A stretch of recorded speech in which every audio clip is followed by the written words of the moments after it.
So, have you ever thought about what your end goal in your life is? Is it self-actualization? Well, according to Abraham Maslow, that is the main goal that people want in the end and is something that they should be striving for. I've done much research on this topic, and I've taken many psychology courses in high school and throughout college that have gone over his hierarchy of needs, and that is why I'm standing in front of you speaking on this topic. I'm here today to inform you about Maslow's hierarchy of needs.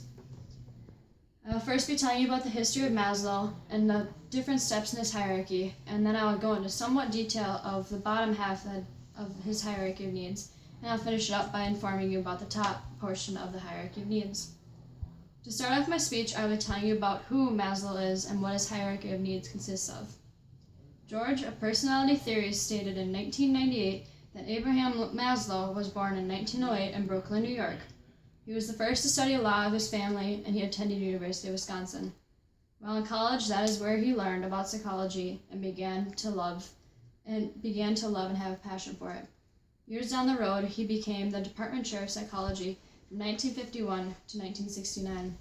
George continued to state that while Maslow was chair, he published his first book called The Organism, and that was when he first began to speak of self-actualization, and that's the model that goes along with it. Once Maslow created his book, he created a theory of people.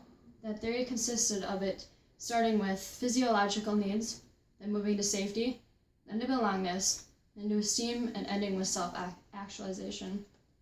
After this last point, you should now have a glimpse of who Maslow is and what his hierarchy of needs consists of. Next, I'll be telling you a more in-depth explanation to what the bottom steps of his hierarchy of needs includes. Saul of Simply Psychology stated in 2009 that one must satisfy lower-level basic needs before progressing on to a higher-level growth need. The triangle begins with the physiological needs, which includes food, water, warmth, and rest.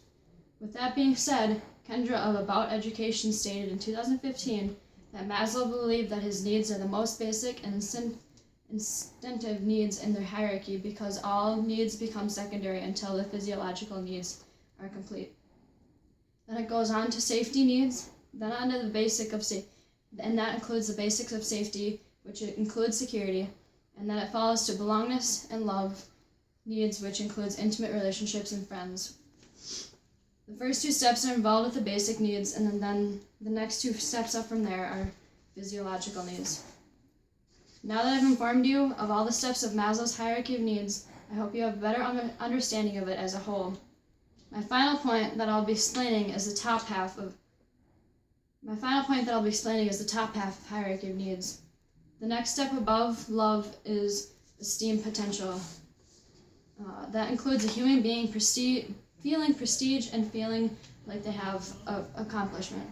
The final step of the needs is self-actualization. The top tier is defined in Maslow's eyes as a person reaching this final stage that they've hit full potential in their life and it's the highest they can achieve. As stated by Abraham in the book Toward a Psychology of Being, on page 137, he stated, "All of my subjects were relatively more spontaneous and expressive than average people."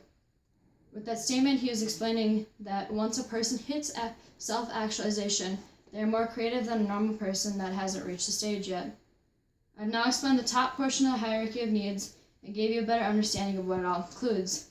Next, I will be finishing it up by showing you a video of an example of Maslow's hierarchy of needs. Here's the beginning of the video. Okay guys, I'm going to show you a real life example of Maslow's hierarchy of needs. Okay, I have a simple football, my dog Bud. Sit Bud. Good boy, shake. Good boy, sit. You want the ball? Oh, you want the ball? You want the ball? Here.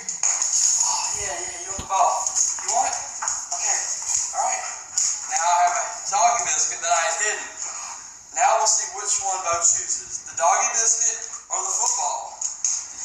You don't want the football? That's your favorite toy. Why do you not want the football? Look, I'll even drop it. You don't want the football? Okay, here you go. Good boy. That is why we learned about Maslow's hierarchy of needs. So that video you just saw was a perfect example as to how the self-actualization works and how his hierarchy of needs includes is that the dog initially wanted the toy because that's what he's used to, but then it switched when he realized he could get something better, and that was the biscuit. And so he started begging for that, and in the end he reached his full potential because he ended up getting the biscuit. So, today I've given you an insight of who Maslow is and what exactly is his hierarchy of needs. I then went in depth of all the stages of a triangle of needs, beginning with the bottom portion and working my way up to the top. I hope that since the speech is now wrapping up, I've informed you and gave you an understanding of Maslow's hierarchy of needs, and I hope that one day you will reach self-actualization.